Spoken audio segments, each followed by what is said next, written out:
kung bakit nagtawag pa ng magmimisa at narinig ko pa yung pare na nagsabi, mga hudas yung labing walo. 18 senador ang mga hudas na mukhang alagad, ngunit ang kanilang mga kilos ay balasubas. Tama ba yun? Aba, pag binulungan ng pare, ang galing nitong pare. Orimus Pobiscum, sikula-sikulati eh. Naging Kristo yung tinapay. Naging Diyos pa. Alam niyo, ay narinig ko sa television at nakita yung sagot nung obispong Katoliko na nagdepensa sa Iglesia Katolika. Ano ginawa ng mga apostol? Kinagat ba si Kristo? Hindi. Pero itong mga cannibal na ito, ginawa kong literal.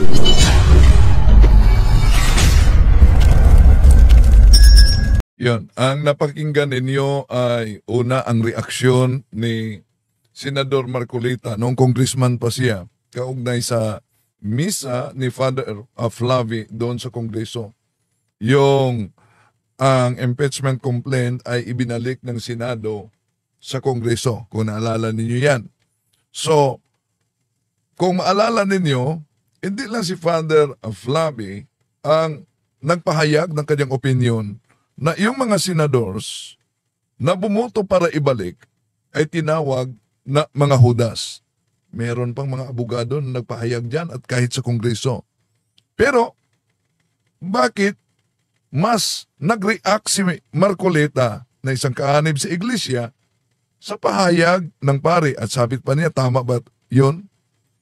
At yung anak din ng founder sa iglesia na si Mr. Eranio na pumanaw na, grabe ang banat niya sa misa. Sa banal na misa, tayo daong mga Katoliko ay kanibal. At binanggit kasi ni Marcolita sa kanyang reaksyon, may separation between church and state. Kaya di daw tama na ang isang pari sa pagmimisa ay banatan yung mga senadors. Ang tinutukoy niya si Father Flavi.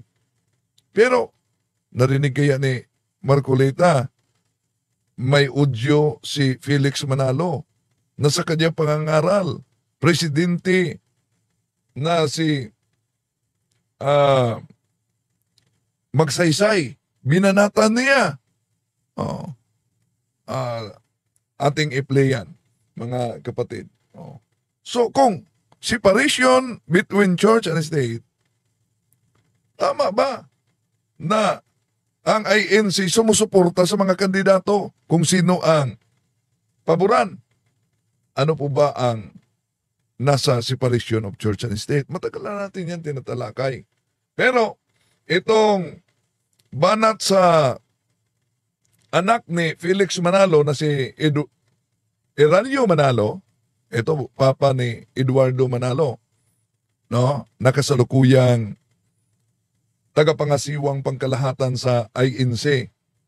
Pero ang misis ni Eranio natiwalag sa iglesyang tatag ni Felix Manalo. Una, na punto, reaksyon, tama ba umano yung sinabi ni Senator Marcolita sa kaanib sa Iglesia ni Cristo, ang pahayag sa pare, may karugtong siya dito na may separation of church and state daw. Ito. Hindi natin maintindihan kung bakit nagtawag pa ng magmimisa at narinig ko pa yung pare na nagsabi, mga hudas yung labing walo. 18 senador ang mga hudas na mukhang alagad, ngunit ang kanilang mga kilos ay balasubas. Tama ba yun? Aba, pag binulungan ng pare, ang galing nitong pare. Orimus Pobiscum, sikula-sikulati eh. Naging Kristo yung tinapay. Naging Diyos pa. Alam niyo, ay narinig ko sa television at nakita yung sagot nung... Iyon. Panahon pa ito ni Eranio, pero sa mga di nakakilala ni Eranio, siya ang pangalawang tagapangasiwang pangkalahatan matapos pumanaw ang kanyang papa na nagtatag sa Iglesia ni Cristo. sa 1914 sa Punta Santa Ana. Marami sila na nagtatag at isa sa nagtatag ay nagkatoliko na tinatalakay na natin. No? Pero mapansin ninyo na dito sinabi ni Mr. Iranio Manalo na tinatawag nilang ka-RD daw na sikulati. Yung Latin na bahagi sa prayer, ginawa niyang sikulati. Kawawa naman talaga itong anak sa INC founder, no? Di talaga niya alam kung ano ang sikulat sikulorum sa misa. Latin kasi yan. Pero official language natin mga Katoliko, Latin, no?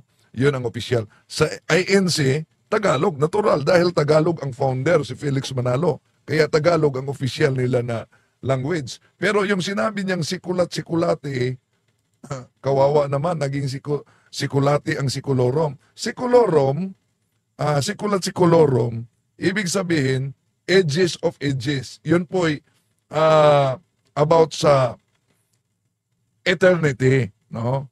Grabe ang banat niya. Kaya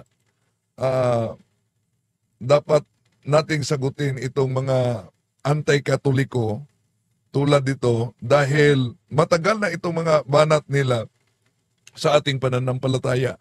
Balikan natin si Mr. Iranio. Pag binulungan ng pare, ang galing nitong pare. Orimus Pubiscum, sikula-sikulati eh. Sikulati umano. Mali po yan. No? Kaya bago bumanat, no, baka masunod ito sa kasama pa mga ministro, sikulat-sikulorum yan, ages of ages. So yun po ipahiwatig sa eternity. Hindi sikulat-sikulati. Mahilig talaga ito sila sa sikulati. Pero, punta muna tayo sa binanggit na separation of church and state. Dahil ayon kay Marcolita na senador na ngayon, kaanib sa Iglesia ni Cristo, tama ba umano yun? Na merong separation of church and state umano pagkatapos nagbimisa na ganyan. Una, alam naman natin na abogado si Marcolita. Pero kung tingnan natin ang ating konstitusyon, ang konstitusyon ng Republika ng Pilipinas 1987, malinaw naman ang binanggit diyan kaugnay sa paghihiwalay sa simbahan at sa Estado, lalo na sa Artikulo 3, Section 5. Ano po ba ang binanggit kaugnay sa separation of church and state? Ito po ang babasa natin. Hindi dapat magbalangkas ng batas para sa pagtatag ng relihiyon o nagbabawal sa malayang pagsagamit nito. Dapat ipahintulot magpakailanman ang malayang pagsasagamit at pagtatamasa ng paghahayag ng relihiyon at pagsamba ng walang pagtatanggi o pamimili. Hindi dapat kailanganin ang pasulit panrelihiyon sa pagsasagamit ng mga karapatang sibil o pamolitika.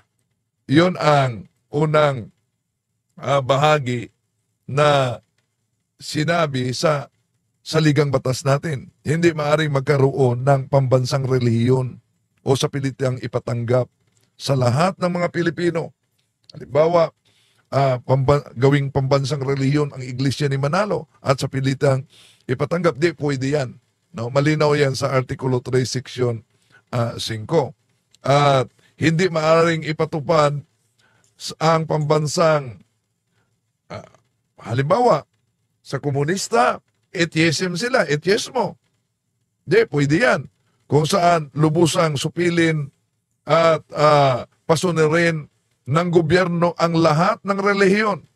So malinaw na ipinagkakaloob sa simbahan at sa lahat ng mga relihiyon ang karapatan ng malayang pagpapahayag, pamumuhay at pagsabang alinsunod sa kanyang paniniwala. So ano pa ang sinabi kaugnay sa separation of church and state sa Artikulo 6, Section 28, numero 3 sa ating saligang batas? Ito ang sinabi, mga kapatid. Dapat malibre sa pagbayad ng buwis ang mga institusyong pangkawanggawa, mga simbahan, mga rektorya o mga kumbento sa kaugnay nito, mga moske, di pangnegosyong mga sementeryo at lahat ng mga lupain, mga gusali at mga mehora na aktwal, tuweran at tanging gamit sa mga layuning panrelihiyon, pangkawanggawa o pang-edukasyon. Yun ang nasa saligang batas natin, mga kapatid. No? So, bakit natin yan tinatalakay din? Dahil, alam nyo, sa daming mga anti-katoliko at kahit nga yung mga katoliko kono na may sinusuportahang kandidato ay sa kanilang pag-aatake, kanilang sinasabi sa social media, dapat ang simbahan ay magbayad ng buwis sa gobyerno.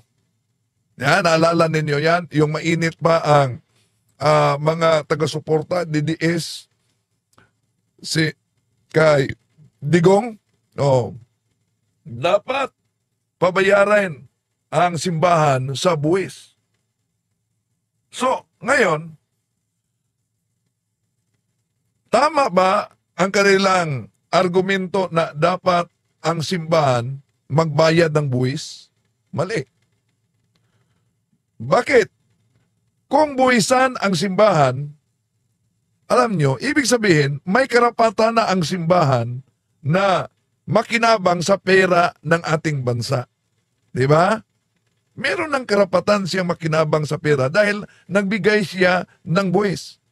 At magiging tungkulin din ng bansa na gastusan ang mga pangangailangan ng simbahan dahil siya nagbigay ng buwis. At kung mangyari iyon, tahasang nilalabag nito, mga kapatid, ang saligang batas na itinakda ng Artikulo 3, Section 5. No? So, kaya yon ang dahilan. Ano pa ang sinabi sa separation of church and state? Malinaw niyan. Kaya kung wrap up natin ang separation of church and state, mga kapatid, sa tatlo lang. Meron lang tatlong termino ang separation of church and state. There shall be no official state religion. Yun ang una. Pangalawa, the state shall not pass laws for or against any religion. Pangatlo, no public funds shall be allocated for the benefit of any religious group. Yun lang ang separation of church and state sa batas natin.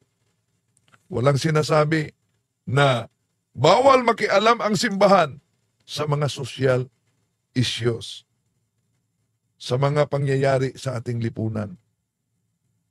Napakalinaw yan sa Acts and Decrees of Second Plenary Council of the Philippines, page 113, 114. Mga laiko at mga kaparian ay may kailangan makiugnay at makibahagi sa usapang panlipunan. No? Ayun, punta tayo dito ni Eranio Manalo. Orimus Pubiscum Secula Seculati eh. So, ang kanyang Latin dito,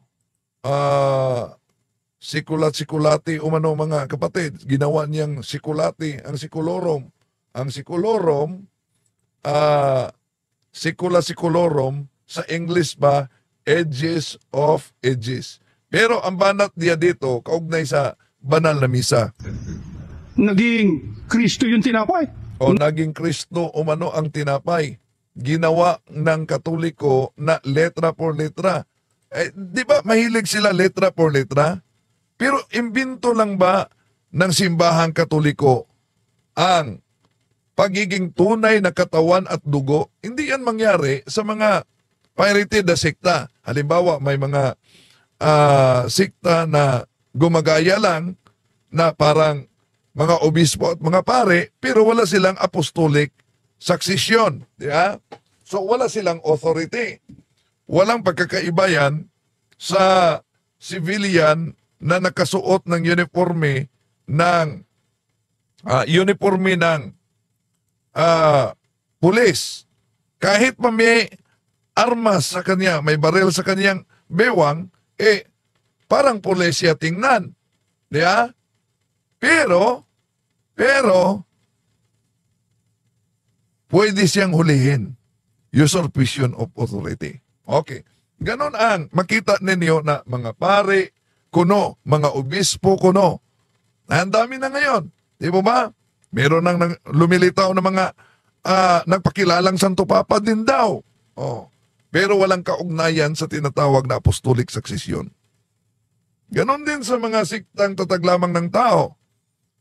Pansinin niyo, kay Muhammad, nakakita daw siya ng anghel at binigyan ng Quran. So, naging propeta siya. Pagdating naman kay Ellen Goldwhite, kinikilala ng Seventh-day Adventist na naging propeta din. Pagdating naman ni Kibuloy, yan, appointed son of God. Pagdating naman sa Mormons, Joseph Smith, ano nangyari? Propeta na din. Pagdating ni Felix Manalo, iba siya, anghel siya. Pagdating sa PBMA, iba din, master. Dahil Diyos Espiritu Santo yon. Kung punta kayo sa Dinagat Island yan, kung punta kayo sa Misamis Oriental, merong PBCM. Dinagat Island, PBMA. PBCM, Diyos Ama na naman. Imagine, sa PBCM may Diyos Espiritu Santo. PBMA may Diyos Espiritu Santo. PBCM may Diyos Ama. Pagdating sa Davao, si Kibuloy, appointed son of God. Siya ang Jesus daw. O di, ang nagpakilalang Trinidad, nandito lang sa Pilipinas. May kasama pang anghel. Si Felix Manalo, di ba? Anghel daw. So, grabe talaga ang nagsusulputan ngayon na sikta, mga kapatid. Grabe, no? Ang nagsusulputan. Sandali, may nabasa ako si Joel Reformado. Pagdating sa Bohol, tampered. Tama, tinampered ni Parba ang debate namin. Una, di niya matanggap na may desisyon ang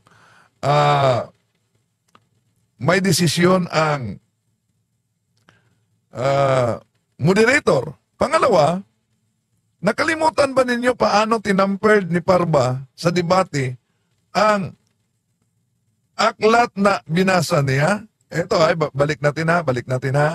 Pero ang mastermind, ang tutor sa inyong libro, gusto na po, they altogether fantastic to say that the remote beginning, they altogether fantastic to say that the remote beginning of the Catholic Church go back to the horrible day when Lucifer, yung yawa, against heaven. Mastermind. Kung wala kayong kopya sa aklat na ginagamit ni Parbadian, kung wala kayong kopya, abay, mapauo talaga kayo. Di all together daw ang nakasulat, pero kung tingnan natin ang naturang aklat, it is not all together, di all together, fantastic to say. Pero Yan. ang mastermind, ang tutor sa inyong libro, gusto na po, Oh, so, diyan ha, they all together fantastic to say. Oh, yun. Kaya tama na grabe talaga mandaya. Di lang yan. Di ba ninyo na napansin yung pandaya ni Sinita na ang Bible ay ito oh. So, anong ginawa niya sa Ang Bible? Antikristo at ang tatak ng Antikristo ay 666. Pwede talibong Sanda, oh, grabe itong si Sinita, no? Grabe ito. Pero ang daya niya ito. talagang dinikitan ko raw. Ito. Bueno, bubuksan natin Titingnan natin yung Apokalipsis 13:18. Tingnan natin kung may dikit. Ayan. Ito po ang lugar na yun. Ito po. Ito po. Ayan po yun. Oh, yan. Ayan Dikit, po yun. oh. Kung may Dinikit na. dikit man yan, hindi ako ang may gawa. Dipensor Katoliko ron si Mr. Ronnie Tesorero, siguro. O di kaya, baka si Monsignor Abriol din. Kasi si Abriol noon buhay pa. Oh, napakalinaw yan. Kaya yung mga ginagawa ninyo, na mahilig mag-tamper dahil umanib sa tamper na sekta, yun. Booking na booking. Di lang yan. Di ba? Na-booking na din sila sa Aklat Katoliko. Itong aklat na ito, Itong aklat na ito. Imagine, umabot sa pahina 63. Talagang dinikitan ko raw. Sandali. Umabot sa pahina 63 ito. Sa aklat po nila na pinamagatang ang aking Birhing Mariang tagapamagitan, Ito sa talaga. pahina 63 ay ganito naman ang nakasulat. Mahabag ka, inako. So, pahina 63. So, di ba nahiya ang mga mangaral sa INC kaugnay diyan na ang aklat na pinakita nila ay hanggang pahina 18 lang ito. Hanggang pahina 18 lang ito. Eto, mga kapatid. Pansinin ninyo. Yan. Pahina 1, 2, 18. 18. Wala nang 19. Wala nang 20. Pero, pagdating sa ministro, abay, hanggang pahina 63. So, dapat mga kapatid, alam ninyo yan. I-share ninyo ito sa mga kapatid nating mga Katoliko, no? Dahil grabe talaga sila gagamit ng mga ganitong mga modus. Okay, ibalik natin. Hindi natin maintindihan kung bakit Yung nagtawag pa ng Si Mr. Eranio Manalo. Kung sikula-sikulati Yan. Ang sikulat-sikulorum, sikulat-sikulati para sa kanya. Sikulat-sikulorum, ages of ages sa English. Pero, naging sikulati para sa kanya. Okay. So, kawawa naman. Banat na banat, di pa alam ang Latin. Naging Kristo yung tinapay. Naging Kristo ang tinapay. Naging Diyos pa. Naging Diyos pa. Una, dahil ang INC hindi naniniwala na si Kristo'y Diyos. Kahit pa yung mga ministro nila ginagamit yung salin dahil bawat doktrina nila may katumbas kasing salin ng Biblia. No? Alam niyo yan. Itong mabasa sa Juan Kapitulo 1:18, ang salita ng buhay. Wala pang nakakita sa Diyos Ama kahit kailan. Subalit, ipinakilala siya sa atin ng Diyos Anak. Di ba? Ang gusto nila, dapat may mabasa sa Biblia. So, ang ating Panginoon Jesucristo ay Diyos. Ngayon, binanata niya ang banal na misa.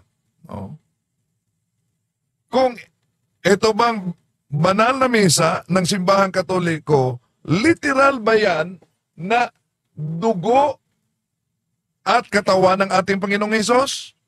Sige nga. Tingnan natin ang mabasa sa Biblia. Ito ang mabasa natin.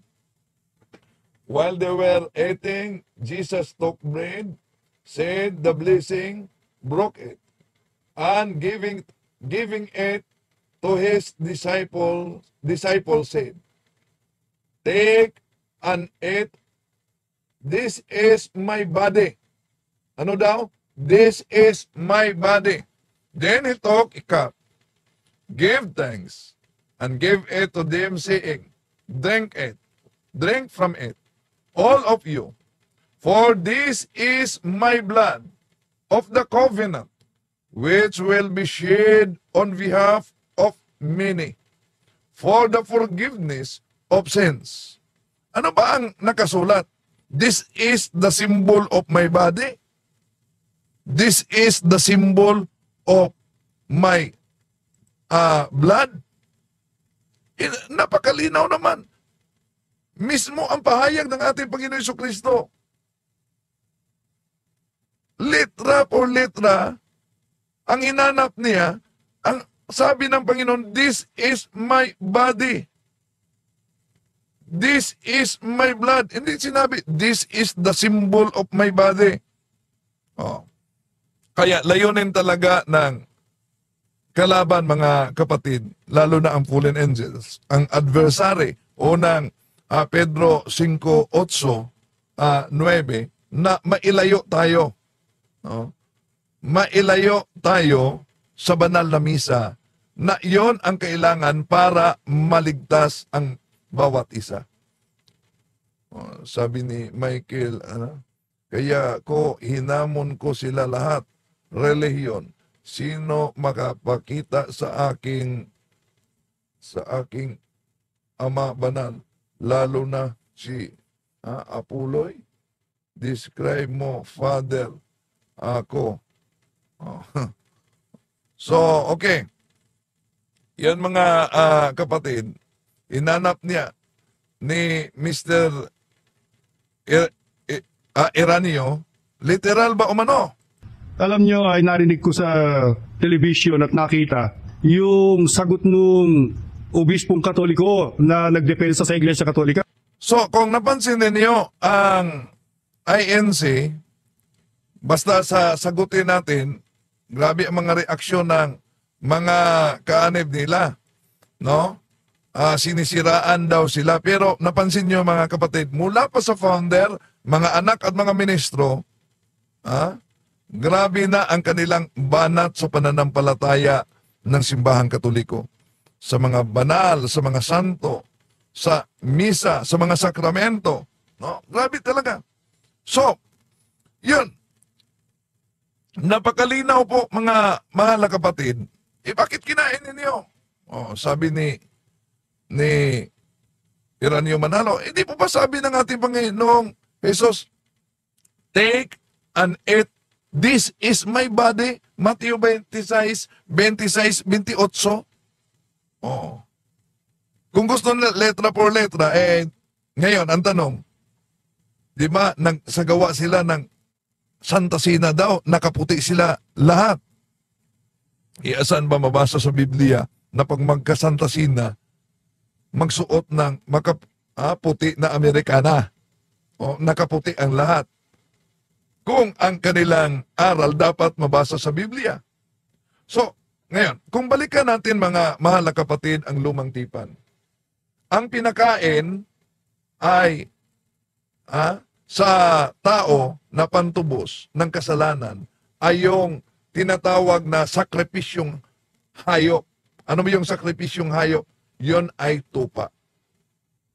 Kahit sa New Testament, yung isinasakripisyong kordero, yung karnero, ay ipinakain yan sa Marcos Kapitulo 14, versikulo 12. Noong Passover ng mga Hudyo. At hindi ba, ang ating Panginoong Hesus ay ang kordero na mabasa natin sa unang Pedro Kapitulo 1, versikulo 19, Juan Kapitulo 1, versikulo 29, at Revelation Kapitulo 19, 13.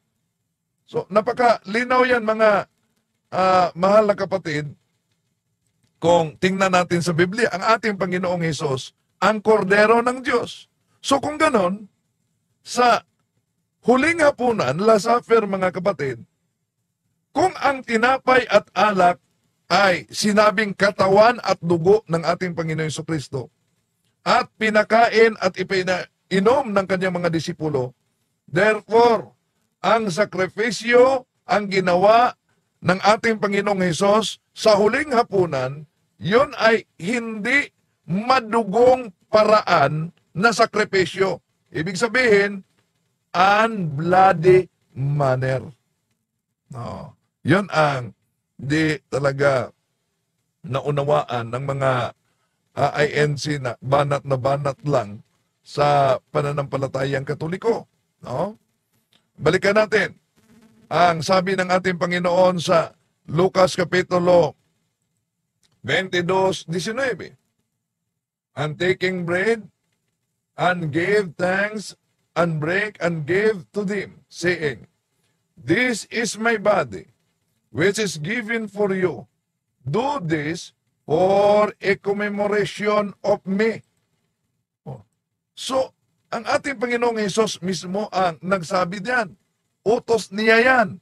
Kaya, ano ang sabi ni San Pablo sa 1 Corinto 11:23? Sabi niya, For I received from the Lord what I also handed on to you, that the Lord Jesus, on the night he was handed over, took bread, and after he had given thanks, broke it, and said, This is my body, that is for you. Do this in remembrance of me. So, napakalinaw ang pahayag ni San Pablo dito mga kapatid, na nag-utos ang ating Panginoong Hesus. So, itong utos na ito, inutos niya na ituloy sa maraming henerasyon yung ginagawa na unbloody manner ng pag-o-offer o paghandog sa sarili ng ating Panginoon Jesucristo bilang pag-alala sa Kanya. Ang misa na binanatan ng mga INC, wala silang misa, di ba? Pero meron silang mga imitasyon na ginawa na makasuot sila ng suot na kasuotan puti. Pero ang Katoliko na kahit mga ministro nagsabi, itong simbahang ito ay ang simbahang itinatag ng ating Panginoon Hesus. Okay? Wala nang reaksyon dito si... Okay. Yun po ang ating sagot sa banat nila kaugnay sa misa. At ang misa, mga kapatid, banal na sakripisyo sa simbahang Katoliko. At alam niyo ba, ito'y katuparan sa propesiya sa Lumang Tipan. Ano po ba ang katuparan sa propesiya sa Lumang Tipan? Malakay chapter 1 verse 11. Ito ang ating mabasa. From the rising of the sun, even to its setting, my name is great among the nations, and everywhere they bring sacrifice to my name. A pure offering, for the great is my name among the nations, says the Lord of hosts. At kung babasahin natin ang good news, ito ang mabasa natin sa naturang Malakay chapter 1 verse 11. People from one end of the world to the other honor me. Everywhere they burned incense to me and offer acceptable sacrifices.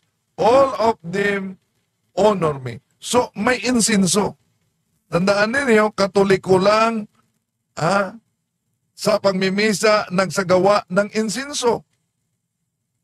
At ang sabi, from the rising of the sun, even to its setting. Bakit? Dahil alam niyo, ang simbahang Katoliko nagmimisa mula umaga hanggang gabi sa buong mundo. Araw-araw yan. Araw-araw. So, ang simbahang Katoliko ang katuparan. Kaya, huwag niyong talikuran ang simbahang Katoliko, mga mahal na kapatid, dahil ang simbahang Katoliko ay ito ang tunay na iglesia. At kaya nga, pinagtutulong-tulungan, binanatan sa iba't ibang mga sikta para yung mga kaanib na kulang ang pundasyon sa pananampalataya matangay sa maling sikta. Sana magiging gabay ito, mga mahal na kapatid,